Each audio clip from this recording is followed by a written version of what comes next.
Sean. Yeah. I got to tell you something. Okay. Really important. Okay. We're recording right now. Yes. The show is starting. Yeah. Well, it hasn't started, but And this is the show. Yeah, but it hasn't technically started. No, but this is of course it started because it's rolling. I know, but this isn't the show. This is the part Of before course it the is. show. No, this is the show. No. Sean, stop waiting for your life to start, man. You're in it. This is SmartLess. SmartLess.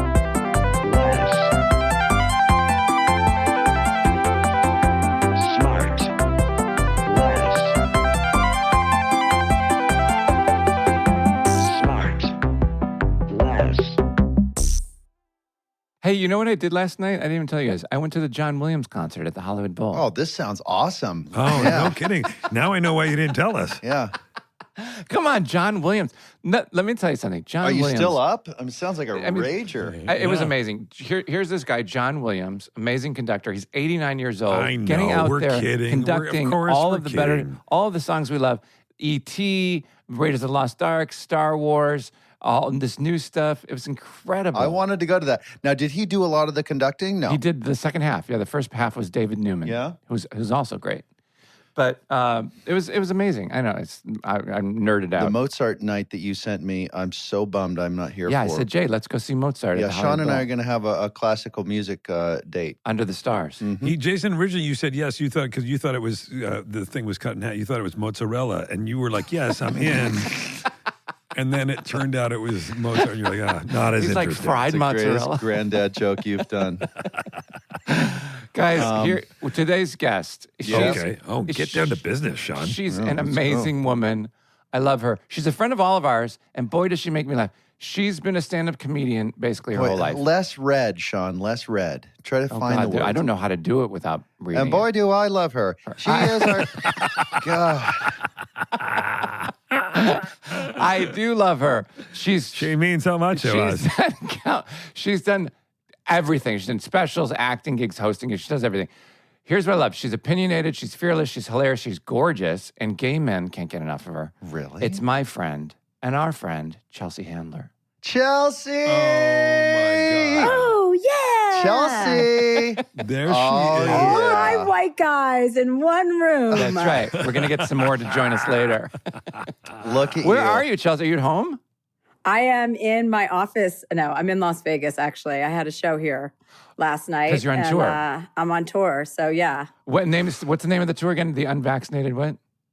No, it's called Vaccinated and Horny, Sean. Yes, We that's came up with that together, so Is I'd it truly? appreciate a little respect. Yes. That's right. We came up with it Vaccinated together. and ready to rumble. Is there a subtitle that says everybody should get a little prick? No, it's just the tip is the subtitle. Okay. But Oh, thank that's you for nice. thank you. I love to spitball with you guys Yeah, let's about workshop it. after we already named the tour. So yes, let's keep doing Chelsea, that. thanks for joining us, and thank you for putting up with Jason's punch-ups that he's obviously trying to give you. I love Jason's punch-ups, always. They're cheap. So are you staying in Vegas for a while, or is it just one of the stops there? No, I just had to stop here. I'm headed to, I'm just on tour. So it's, different cities every day. Next, just all over the country, all the places you want to go. Cincinnati, Sure, Grand Rapids, Michigan, places like that. Florida, Jacksonville. Do you like constantly moving and touring? Like, does it get, or do you miss home base and being still? She's like a shark. She can't stop. Yeah, no, I'm over. I don't like to sit still for very long. Sean came with me on tour once last year, 2 years ago, 2 years was ago. it? Yeah, it 3 was years so ago? fun. It was. Yeah, you complained the entire time. I did. But, we Tell us. Yeah, let's hear it. Oh, it was such a pain What in was the he ass. in, like an opening act, or was he choreographer, or what was he doing on the tour? No, this is no. I read Chelsea's book, Life Will Be the Death of Me, mostly because Chelsea called me and asked me to go on tour with her and chat about it. And she said, you actually have to read the book. Oh boy. So I read the book, So and you it's had to learn how to amazing. read. So you had to learn how to read. Then you had to get the book. Right. Top to bottom, but I left to laughed right. out loud. I was, you know what I was when I read that book? I was like enlightened. Like you taught me things I brought up with you on the tour. It was I was filled with insight about who you are and why you are, all those things. And in the book, you talk about your, one of the things you talk about in that book was your brother passed away when you were like 9, and he was older than you. And obviously, I want to ask you this, something like that never leaves you and has a tremendous impact on a child of that age. But for those of us who haven't suffered like a loss like that as a child, how did that inform you going further, like through your teenage years and adulthood, and does that still inform you in certain ways? Well, I think, when it happens, you just like you're a 9-year-old person, so you can't even really articulate what's happening or digest it in any real way. It just feels like abandonment or rejection. So you kind of pack it away and then just distract yourself for the next 35 years. Yeah. And until it fucking comes and taps you on the shoulder, and then you have to address it with a professional. Like once your anger stops working for you in that way and you become too angry, which is what happened to me, then you sit down with somebody and you're like, you pay somebody to tell you what the fuck is wrong with you, right? Yeah. That's a transaction I like, therapy. You're paying someone to tell you, why you're acting like such a cunt. So it was a process of just understanding that many of my behaviors were a reaction to what happened to me as a little girl, and the inability to ever really healthily deal with that and digest it kind of turns you into maybe somebody that you're not, or maybe it is your personality, but it makes you kind of assess yourself. Yeah. It's the gift of self-awareness. Yeah. You want to reflect and go, oh, wait, is this why I'm so impulsive? Is this why I don't want to be, this is why I love being single and I don't have to depend on anybody, all of that stuff. All that stuff, yeah. So, well, I think it's amazing though, because all that therapy. Oh, sorry. Did you want to interrupt me again, Sean? I mean, for fuck's sake. So sorry. Jesus. I live for it. I live for you. Okay, so keep going. Sorry. But I want to, we were talking about that because Sean came to Chicago, the Chicago Theater, right? Yeah. We performed at, or you interviewed me at, and the whole time he was just like, complaining about the flight out. And he had to bring Scotty, of course, which is obviously an added bonus. Anytime you have to deal with Sean, it's better to have Scotty around. Amen. Because it's like his nanny. This is true. And we had a great conversation on stage, right? Yeah, it was so fun. Yeah, we had a great time. And then you just kept asking me how much I was going to reimburse you for the trip. Right. Yeah. By the way, still waiting. How much you make and how much you got when you sold your house. Yeah, he loves to talk about money. I love right? it. I love it. Yeah, It's crazy. Money makes the world go around. I like to know how it makes the world go Speaking around. of money, when you're in Vegas, do you like the tables? Do you like the slots? You got a loose slot that you prefer? Yeah, I play blackjack a lot. Although Will and I were in Vegas once and we played craps. I had never played craps before. And that was fun because Will knew how to play craps. And your other friend, what was your friend's name, Will? Beast. Mark Foreman. Beast. Yes. Beast. Yeah. You lent him money. In fact, he was like, he worked for me at the time, and he still does, works with me, but he had no money, and he was like, no, I don't want to. And you're like, take some money.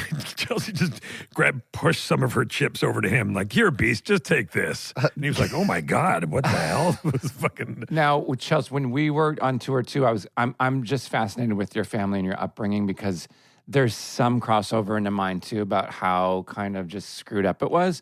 But I remember you telling me that your your dad is Jewish and your mom was Mormon, right?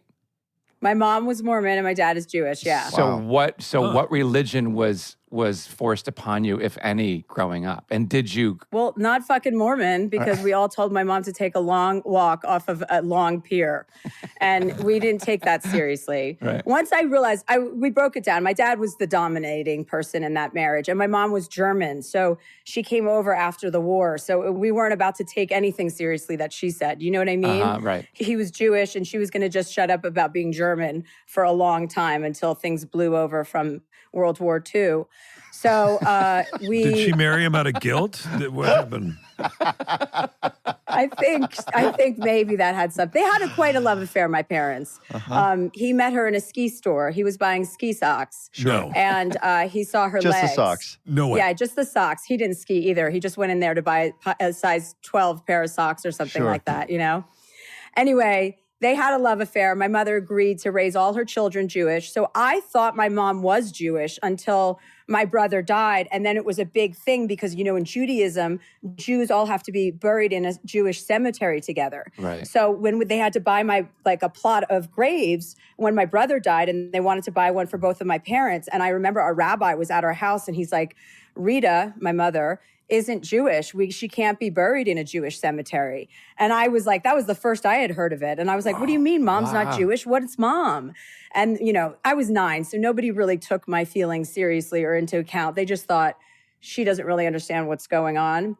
And then when my mom did pass away, she never converted to Judaism. She was Mormon. Like she wore the undergarments. She had missionaries at her house all the time. Wow. And so when she did pass away, my dad was like, listen, we have to have, we're having a Jewish funeral for your mother so that she can be buried next to your brother. And we're like, Dad, this is such bullshit. Like all of her Mormon friends are coming to the funeral. Like they're all at her house.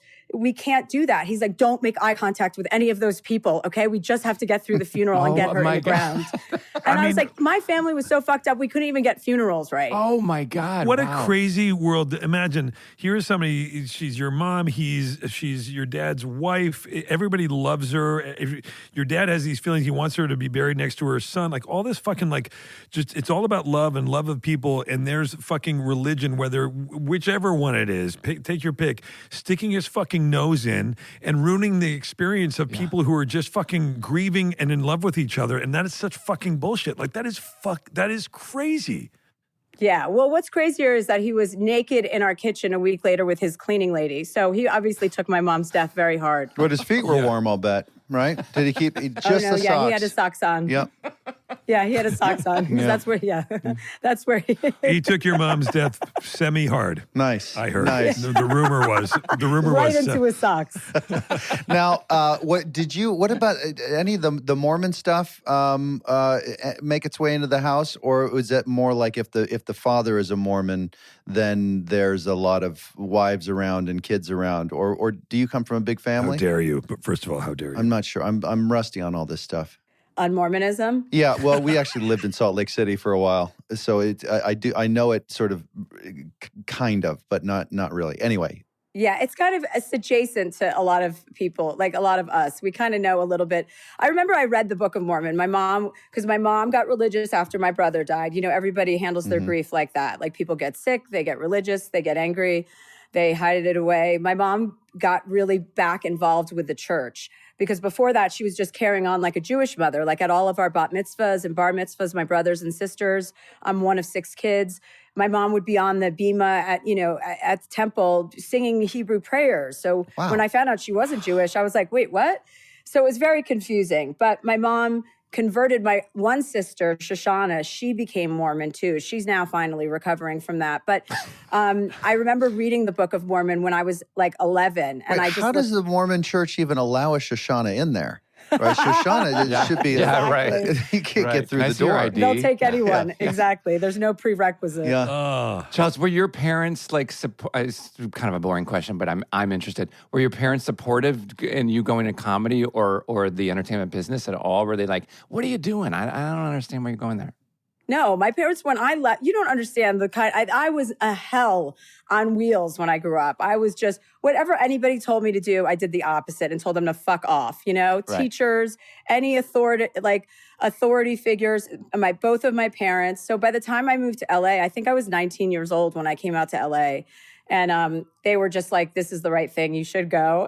Everyone was so over me and my family that they were happy I was leaving. And I was telling the story the other day. My brother, I was driving cross country. My dad was a used car dealer. So he gave me this Audi Quattro, this used Audi Quattro, which I knew was going to break down as soon as I got across country, if I even made it. And my brother, being as overprotective, said, why don't you, I met this bartender last night in a bar, and he wants to go across country too. Why don't you drive with him across country? Smart. So you're not alone. Oh my God. And I was like, and he goes, it's safer that way, Chelsea. And I was like, yeah, but this isn't a great endorsement. I mean, you just met this guy last night at a bar. Yeah. Right. But of course I was like, sure. So I pick up the guy. I don't remember what his name was. Andy Dick. Andy Dick. Yeah, it was Andy Dick, actually. It was David Spade and Andy Dick. And He was two guys. The guy was two guys. it was twins. I was like, are you guys, oh my God. He said one guy and they just started multiplying. And the guy says to me, he goes, hey, do you want to go get some Coke in the city for the trip? Right. And I was 19, and this was before Wait, I was had it discovered, Bateman? Was it Bateman that you picked up? It wasn't. I do like Bateman's cocaine stories, but it wasn't Guys, him. let her do the big reveal. All right, you're jumping ahead. And the guy goes, let's get some Coke. And I was like, all right. So we drive into New York City. He picks up his Coke, right? We're in the car. I don't even know if I had ever done cocaine at this point in my life.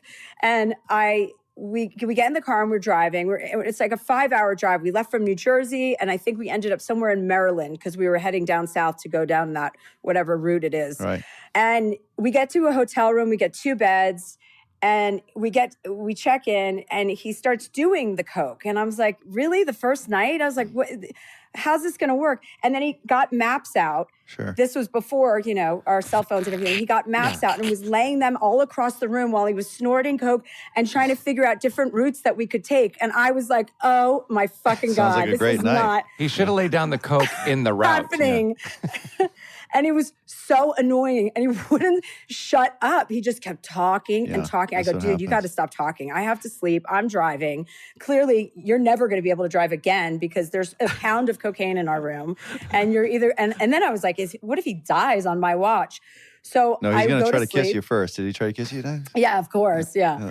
I go to sleep. I woke up. He was inside of me. Yeah. No, I go to sleep. Bet it wasn't hard, though. I wake up, and he's still up from the night before with the maps. And he's like, I think we could go this way. And I think we could go this way. And I was like, there's no way this is happening.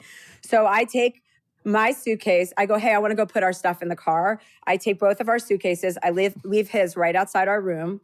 And I take mine, I put it in the trunk, and I just pulled out of that Maryland hotel that we were Left him in there. and drove the rest of the way across country by myself and left him about 5 hours out. That's great. Ever hear from him again? My brother was like, once I got to California, I was like, thanks a lot for that idiot. Yeah. And he goes, I heard you left him in Maryland. I was like, yeah, I did. And he said, yeah, he had to take a taxi all the way back. He said it was $2,000. By the way, telling the taxi driver where to go and which route is best. Still, What a fucking... Yeah, that taxi driver, it was probably, that taxi What a driver was like, tool. actually, it was $500 until you started talking. So now it's $2,000. And we will be right back. and now back to the show. So when you got out to LA, you're 19 years Yeah, old. you pull in. You're on the fucking freeway. Where do you What's go? the first stop? What would you want to do? I just wanted people to hear. I just felt like I had strong opinions, and I thought I had a lot of misplaced confidence, and I believed that people would benefit from hearing what I had to say. Sure. Like I really believed that my own thoughts were valuable and that I was going to make a contribution in some way. I think I was just thirsty to, for the attention, to be honest. That's just basically what it was. But I wanted to make it into something a little bit more sophisticated And then I lived with my aunt and uncle who lived on Beverly Glen. They had 9 children. And I became their kind of nanny. And I would drive these kids to school every morning in a minivan while I was listening to Stern. And I just started waiting tables. And then I was like, all right, what the fuck am I going to do out here? Wow. Like, how am I going to get discovered? Like, I just assumed somebody would see me and be like, oh, okay, come with us. And what was first? Did you go to the comedy store? Did you go to the improv? Did you get an agent? What was first?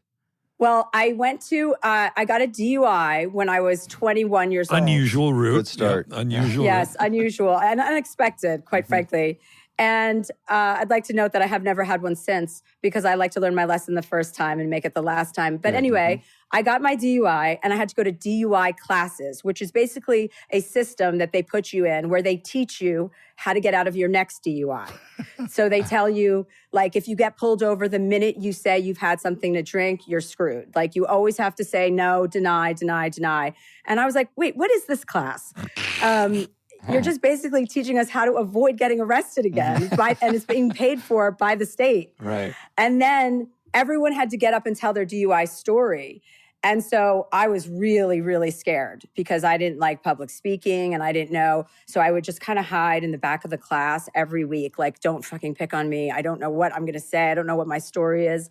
And on the very last class, he was out of people and I had to get up. And I remember just like, when you're so nervous, your like leg is shaking. And I just was like, oh my God. And I got up there and I started telling my story. And everyone just started laughing because, like, I called the cop racist. We were both white. Everything I did. I was in Sybil Brand County Jail for like 24 hours because they couldn't get me out of the system until they got me into the system. And here I am, this, white, entitled little Jersey Jewish girl who was like, what? Sybil Brand? I just found the biggest, fattest Black woman I could find. And I was like, let's be friends. And after I spoke and I did that, people were like, you should do stand-up. And then I thought, oh, that's a great idea. I should do stand-up. You on stage alone with a microphone is exactly what you're after. Yeah. So that's when I started doing stand-up. So I do credit that DUI class with giving me the idea, because if people hadn't said that to me, I don't know that I would have thought about doing stand-up on my own. But it's interesting that it was in there. It was in there before you got up there. You just needed some kind of something to pull it out of you. Yeah. Yeah, a little outlet to pull it out of me. Did you ever think about tracking down that police officer who busted you and thanking him for your career? No, I haven't thought about that. I was waiting I was actually going to wait for you to do that, Will. So, Charles, is that something you feel comfortable doing? Of course I do. Of course. So, Charles, it seems like in like the last decade or so, you've gone from your unbelievably hilarious stand-up and television shows where, your humor comes out from everything from like observational comedy to friends and family, everything in between. But then a shift happened where you got into kind of more political and world issues and that mattered to you and that you still feel passionate about. And what was that turning point for you? Was there an event or something that shifted your focus a little bit? Yeah, it was called The Election, Sean, of 2016. No, I didn't know if it was before that. Sean. I didn't know if it was before that. No, I mean, that just really got me to a place where I just thought, oh, God, America's going to be over. Yeah. Like, we're passe. And that's when you wrote your book. And yeah. So that was like, I went through a really difficult time. It was right as my Netflix show was ending. And that's when I got into therapy. And I was just it's like, they say your anger, everything works for you until it doesn't, right? Yeah. And that was kind of when everything came to a head for me, where I was emotionally just like, oh, I need to get some help here. Like, I'm not doing great anymore. And what was working for me before isn't working for me now. So there was a big shift in that. And I got really political, and people got really annoyed by that. But I felt like I had to. I just couldn't be quiet about that. I just couldn't. Yeah. It's like, if you don't say something, then what does that say about you? Yeah. And I'm not like that, I wish I could shut up sometimes. And before that, you weren't just as, I don't want to put words in your mouth, but like in tune to politics, or you weren't as affected by them in that way. Is that fair? No, I was attuned to politics. It's attuned, not in tune. And I was affected by it. Maybe but you can come over later. I know, I always have to correct you. Yeah, no, I love it. But it was going well. We had Barack Obama, and I thought things were changing. In my naive, little bubble, I'm like, oh, the world's a great place. Look at America thriving. Uh-huh. So I wasn't as vehement and loud. Until that. Did you feel that? Were you satisfied or pacified that what you were doing was affecting some change, or was it just enough to sort of just be able to speak your mind, and if anything good comes from it, then great. But until then, at least I'm speaking my mind. Yeah, well, I did a lot of stuff. Like, I went on a tour across country to colleges and campuses to debate conservatives, to talk about the election, to understand why people did that. And I worked really hard for so many candidates that ended up getting elected in the midterm. So you do feel like it is fruitful when you can see like a tangible event, or concrete evidence, I should say, of your efforts. And not just mine. Obviously, millions of people were doing the same thing as I was. So yeah, it felt really good. It felt good to be involved in that process. It felt full on, and just like everything in my life, I do everything like 150%. And then, I'm like, okay, I'm done with this, and then we get this president and we're dealing with this shit. And you're just like, oh my God, it's never ending, this kind of cycle. So I've stopped reading the paper for the last couple of weeks, because it really does tax you, and it raises your blood pressure, and you want to be an effective. Welcome to the club. Yeah, I'm serious. Right. I'm serious. No. I these guys know. I talk about it all the time. That about a year and a half ago, I turned off all the cable news things in my DVR. I can't take it anymore, because I was like, well, ultimately, you're first of all, it's not like you're not going to find out about the stuff that's going on. It's virtually impossible in the world that we live in, and I don't need to be reminded of it 24/7, and I don't need to have it affect me to the point where I feel. I gotta hate the word toxic, but toxic, where it's just like it feels like it sort of permeates your entire being at all times. Yeah, it's a bummer. It's a big bummer. We'll be right back. I mean, Sorry. yeah, let's change the subject. Yeah, It's let's not. change- okay, here we go. uplifting. Ready? I Watch mean, this. People are Jesus just gonna fucking tune out. Christ, Chelsea- Sean, you so set us Chelsea- on this path of destruction. I know, Sean, and you've yeah. ruined it. She's doing a comedy tour for fuck's sake. I know it's. Let's get I'm back on to the religion. tour. No, we'll get back to religion. That's Yeah. She safe said and fun. no. Stop sorry. with the hot button. What about How murder? about gambling? Gambling. Let's talk about. Let's talk about sick What children. about puppies? How about animals? You love animals, right? Let's talk about some animals. Oh, my animals do not respect me, you guys. Being alone with my family for the first time during COVID, I was like, fuck this. My dogs think that they think my housekeeper is their rescuer, and they treat me like I'm their conservator. It was so demoralizing being alone with my dogs for the first time during COVID. And I went to Whistler. I went skiing because I love to ski. And I thought, well, I'm not going to spend 4 months in LA in my house. I'll go to Whistler. And I had my dogs for the first time alone with me. They would just look me in the eye and just spot piss, in our place. Yeah, They would I know Look it. me in the Yes. eye. Yeah. Like, are you kidding me that you think you're going to look after us? Right. I took them for a walk. The first day I'm in Whistler, I'm in this little private neighborhood, right? And I'm taking my dogs for a walk probably for the first time since I got them, let's be honest. be real. And because I had to go to Whistler alone, it was COVID. Nobody could get in. And so I'm walking them, and they're brother sister chow chows. They're from the same litter, and they're rescues. I want to put that in there just so PETA doesn't fucking bump me up. I've had problems with them in the past. Sure. So I took them for a walk one morning, and this woman, and I didn't have them on leashes because my dogs are so lazy they can't even run. They're just like. And I'm walking around the corner, and this woman sees them. She goes, "Ah!" And I'm like, "Really?"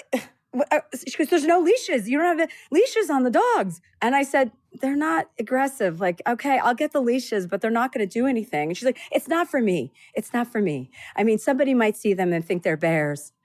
And And they're like 1 feet tall. they're both wearing handkerchiefs, first of all. So nobody's going to think that. But yeah, my dogs, after I took them home from Whistler, my cleaning lady was like, when I came home, I realized that was abusive to take them with me because I don't have the same level of attention to them that she does. Right. I don't know if she has peanut butter in her underwear or what she's up to, but That's Sean. those dogs, when they're with her, they thrive. And when with me, it feels like they're going to cross over. I'm going to put jelly in mine and just come over and we're going to be a That family. doesn't work for dogs, honey. Okay, sorry. Unless you have maybe a cat. Do you have a cat? Oh, you do have a cat. I don't have a You do. cat. No, Scotty's. You should. All right. So listen, Chelsea, you. Go ahead, Sean. You got Yeah. another question? Fucking yeah. Don't let anybody else chime in here on Chelsea. Oh my Go God. ahead. This Go is get the her. most I've talked on this podcast since we started. I know. By the way, I've listened to this podcast, Sean, and this is the most you've spoken. So, it is. It's because I get excited when I see you. Jason's on his OnlyFans page. Look at Jason. Look at him down there. He wishes he knew what that was. Are you kidding? What is OnlyFans? There you go. What is OnlyFans? Truly, is that a thing? Yeah, it is a thing. You'll Who find out wants- about anybody it wanna soon take a enough. Now shot? that you've heard it once, you'll hear it again. Unbelievable. Chelsea, I heard you on by the way, you have a fantastic podcast. I love it. You're so funny. And Thank you. On it, you said, you were talking about something about funerals. Like, I can't remember if it's, Oh, getting hit on at a funeral. yeah, or not. Or did you say it was okay to get hit on a funeral? It's not okay to get hit on. No, it's not okay. I mean, it's not appropriate. And even if you liked a man or were into him and wanted to have sex with him, if he did that at a funeral, it's so not hot that you can never do Well, that. what about you're crying? You need a shoulder to cry on, and he No, just no. Has that happened to you? Has somebody hit on you at a funeral? what if it's open I casket? know, but I heard a story recently about 2 very famous people at a funeral making out at No a funeral way. at my friend. Yes. And she told me that they were on top of each other at a memorial service, Wait. Oh my God. making out, like tongue kissing. And I'm like, you fucking have to be kidding me. It's so Well, it was at the disrespectful. wake. It wasn't at the ceremony, right? No, I it was mean, at a memorial, Yes, but of still, course. it's Well, that's still all right. whatever. It's still memorial, and it's still fucking hot as hell, or Yeah. really rude. No. Interesting. But depends. Were they good-looking people? Yeah. It depends. Yeah, they're both good-looking people. well, that's so I guess pretty that makes fucking it great. I okay, mean, yeah. watching good-looking people make out, I don't care where you In are. front of a casket. That's gonna Right, and they're celebrities, so they should be able to do whatever they want Oh, anyway. they're celebrities. Let them do Oh, what they want. They're excused. just like us, but they're not. Wonder if anybody got a stiff. Get it? Hey, Chelsea, let me ask you something else. God. For the Oh my time, God, Sean, we got to pause I there for know. a second. Yeah, hold on a Seriously, second. where's Scotty? Sean, where's I Scotty? hope those doors behind you burst open and somebody comes with piano wire and strangles you right now. Just fucking, that's it. Fucking Sean's, ugh. Okay, wait. You could take this microphone wire, Sean, and just I'll do it myself. No, Chelsea, I wanted to know, for real though, because for the time that I've known you, you seem like you're always on the go, nonstop. Who is your constant when you come back home? Or you hear this word a lot, like Camp Chelsea. Like, who's in your camp, or who are your constant people that you come back to all the time that you're like, now I'm home? My family is like that. My family and I are pretty tight. So we spend a lot of time together. We go on vacations a lot together. Oh, that's good. A lot of them are in New Jersey, but, not my dogs, obviously. And my family is pretty much my constant. I mean, my friends, I have different groups of friends and lots of friends. And LA has been my home base for a long time.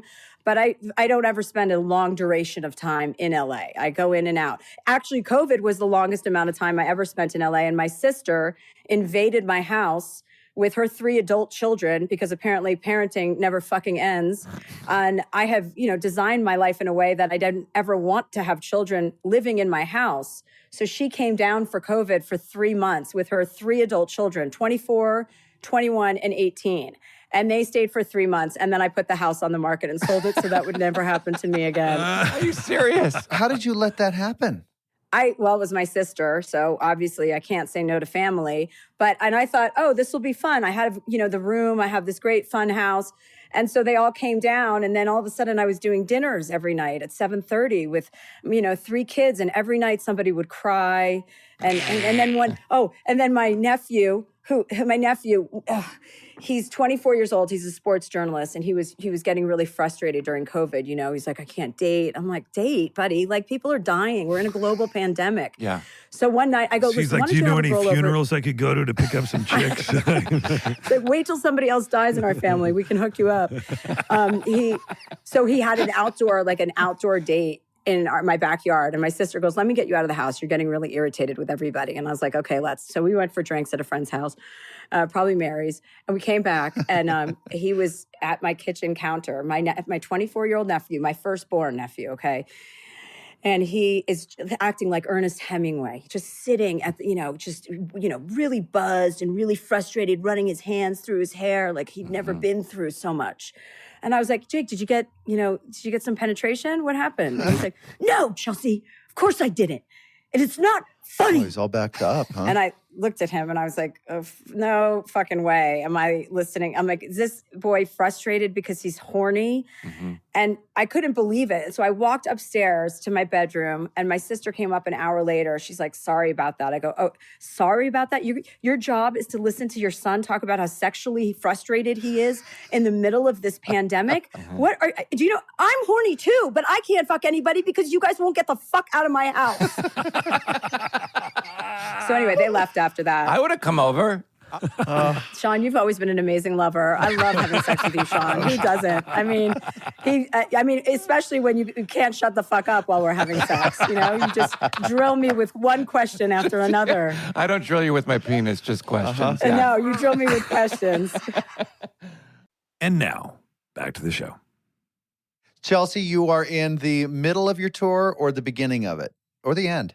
I'm in the beginning of it. I announced 30 dates, and I am announcing 30 more. So I'm going to be on tour for the next year. So it's pretty fun. Wow. We kicked it off at the Santa Barbara Bowl. I opened the Santa Barbara Bowl after 2 years. It was closed. So that was epic. It was the night of the full blue moon. So it was just such a great vibe. Tons of my friends came. I love that. And it's fun to be on tour. It's fun to be a reason people are coming back together for the first time in big groups. And my crowds are safe and they're vaccinated. So I have, faith in that.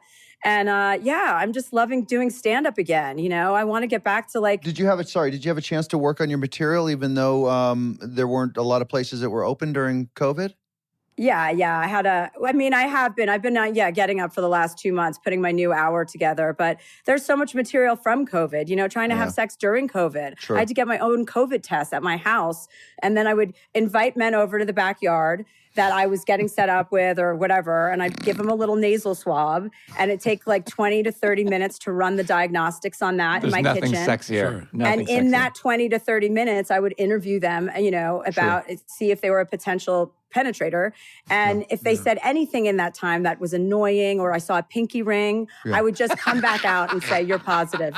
You have to leave my house." A pinky ring. If anybody mentioned an aquarium, they're positive. Like just Yeah. Anybody who said masks don't work, it's like, get out of my house. I can no longer fuck you. Right. wow. Hey, Chels, when you go on tour like you are, and do you have like a thing after the show's over where you like any rituals or anything where you Meet and greet. where you come back to the hotel where you are? Do you do something, or you're just like straight to bed, or how late do you stay up? Yeah, I do a VIP meet and greet for the people that, get the best tickets. Yep. We do pictures after. But, that. when you're on tour, it's pretty grueling. Like being on stage for an hour and a half a night or an hour or whatever it ends up being is I'm 46 years old, so I got to keep it tight. I don't really, go out and party like I used to when I was on the road, where it didn't matter. And it didn't matter.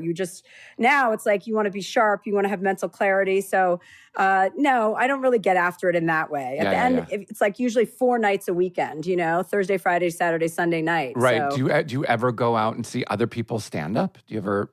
Yeah, I do. I have been lately. Like anybody you're a fan of now? Yeah, a lot of stand-ups. There's Hannah. I have a lot of amazing women opening for me. Hannah Einbinder's awesome from Hacks. She opens for me. She opened for me in Vegas. Vanessa Gonzalez is a great female stand-up. A lot of women of color are opening for me, obviously, because that's, my you want to give that stage time to everybody who hasn't gotten a fair shake at it. Yeah, for sure. And I just use different people all the time. And I just love to bring girls in. And I love that. I mean, what was the question, Sean? No, that's it. Yeah, Sean, what was the fucking question? He wants to know what you do after, because we're going to do a real stupid thing. We're going to go on tour, like. Oh, yeah, I saw that. We're dumbasses, and so Sean, I guess, is trying to figure out what his post-show routine is going to be. He wants to base it off what you do, and he wants to know, like, can we hit the bars? Can he mingle it up with people? Like, or what's the maybe deal? just go back to the hotel, get in the schwitz, and like where he's got to do like, no, Scotty, I'm at home, and like, shut up, you guys. No, I'm Well, these two guys are sober, so they're not going to be going out with you, right? But we can drive. We can drive him. Yeah, maybe we'll drive you around. You can go get after it. Yeah. Actually, Sean, it depends how much you're contributing during the live shows. If it's as much as you've been contributing to the podcast, you'll be free to do whatever you want. You'll have plenty of energy. You don't have to conserve energy. Thank you. By the way, Chelsea, thank you for managing expectations as we move forward. What do you think, Chelsea? I do want to ask you, like, you've kind of had a bunch of different careers. Like, you're a stand-up, and you're a stand-up.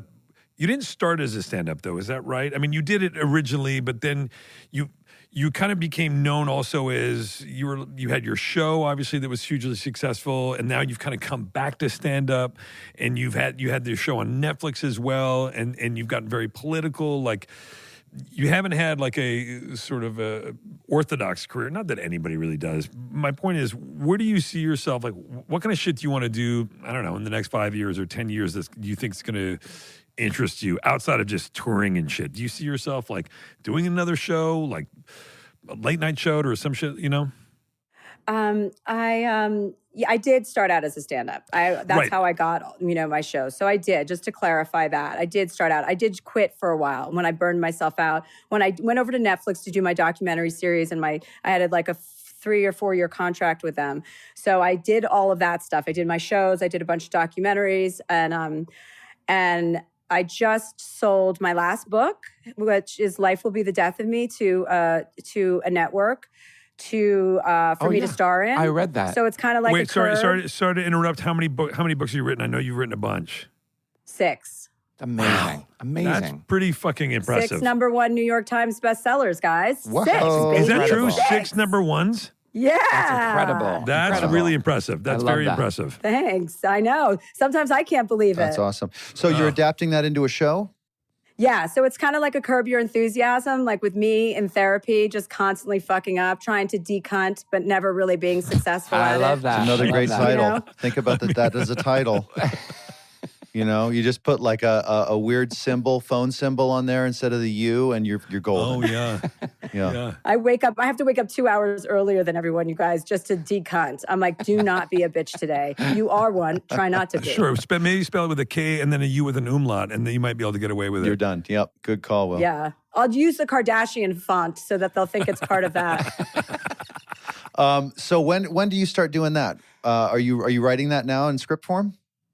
Yeah, Liz Tuccillo, who's the writer on it, she and I just sold it, so we're negotiating, our deal, and yeah, we're on it. I'm pretty excited. I've never played myself on TV. I've never really done a television show where it was acting for, so I feel like I'm in that mode right now. It's great.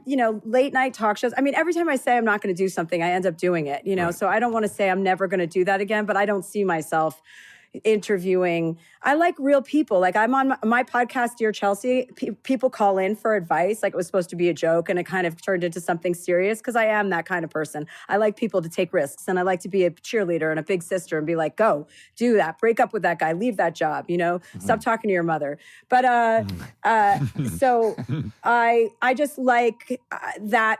I like talking to real people. I like interpersonal stories. And I've had my fair share of interviewing celebrities. And now that we have social media, it's not like there's any mystique left in anybody or anything. So that genre for me, or that medium, I should say, for me is no longer very exciting or challenging. Maybe something will happen to change that, but... What about acting? What about where does acting sit for you? Playing somebody completely different. Does that have any interest to you, or is that sort of the antithesis of what you're interested in? If it were fun and it was a challenge, yeah. I mean, I do stuff. I was going to do this Netflix movie where I played a principal of an elementary school that hated children, and I was like, "Oh, that's a fun role. Like, I could get off on that," But then I couldn't do it with my tour and COVID. You have to come in and out of Vancouver. Right. But I am always open to things like that. But it's not my jam. I don't consider myself an actress at all, but I love to have a nice challenge. Right. Yeah. Right. I love that. Who's acting I love, who I texted him about his acting, is Jason. When I was watching Ozarks, I love the S. First of all, I was on a panel with Laura Linney for a Goop panel where Gwyneth, and in New York City. This was like 3 or 4 years ago, and it was Laura Linney, Drew Barrymore, and a couple other girls. And they were talking about parenting, and, we all had microphones in our hand. And Laura Linney told a story about how what a difficult time she had getting pregnant, and that I thought you were going to say difficult time working with Jason, but yeah, keep going. Yeah, that too. She mentioned that too, and that was why she couldn't get pregnant, was because of Jason, is what she said. Did she say it was difficult explaining what a Goop panel was to people in the street, or no? That was easy. Yeah, she mentioned that too. Yeah, but she talked about giving birth when she goes, I struggled for so long, and then I finally gave birth when I was 50, and I went into the microphone, like loudly, and Laura Linney looked at me, and I just went, "Congratulations." I'm sorry. That is so disgusting to me. But back to Laura and Jason on screen, I have to say, is one of my favorite shows on television because I just love watching Jason act. Ditto here. Love it. You Love it. nice lady. Me Thank too. you. He's very, very good, isn't he? We give him a lot of shit, but we love him. He's so I good at love what he him. does. Very charismatic, Jason, always. Very, very on screen. Very charismatic on screen. Very on screen. Yeah. Definitely on screen. No, but in person, it's a surprising dud.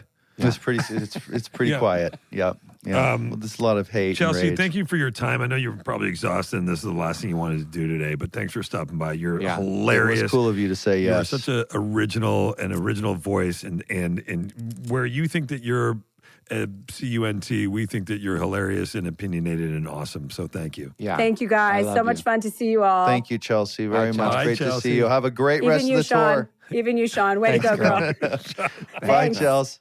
Bye. Hello, friends. Yeah. Chelsea Handler, ladies and gentlemen. Yeah.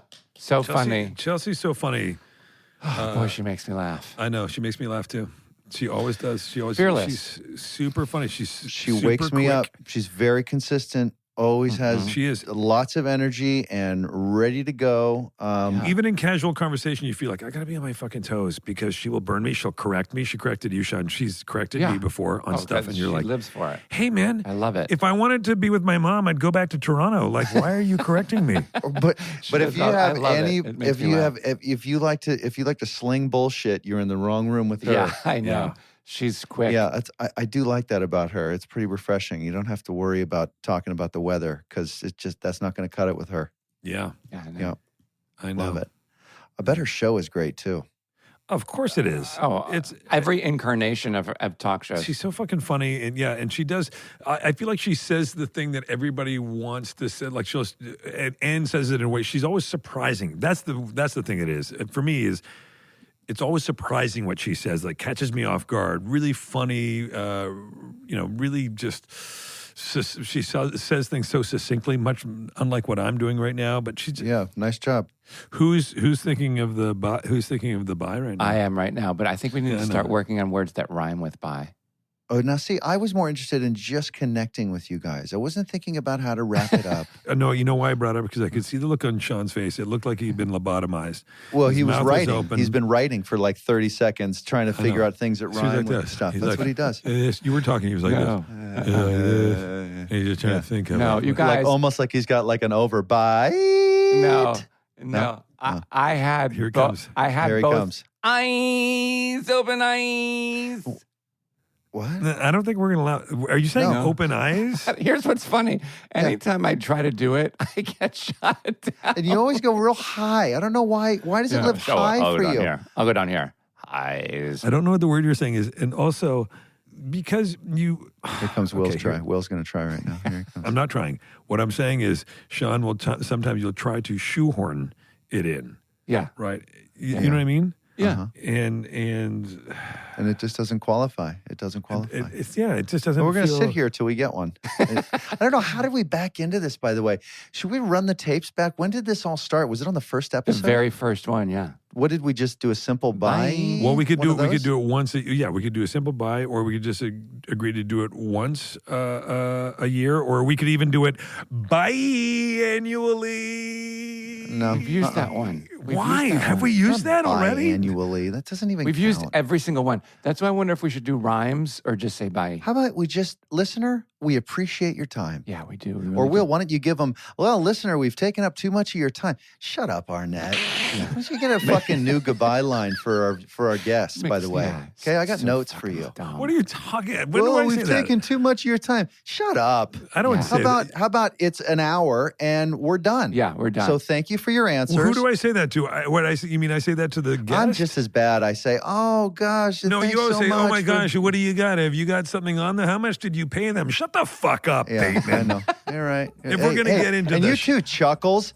Yeah, Sean, we're coming for you next. So Yeah, you're quiet down. fucking next, Sean. Fuck both of you. How's that for low, not high? Holy Whoa, shit. whoa. Who's It's almost this guy? like Both he of was you. about to bite our head off.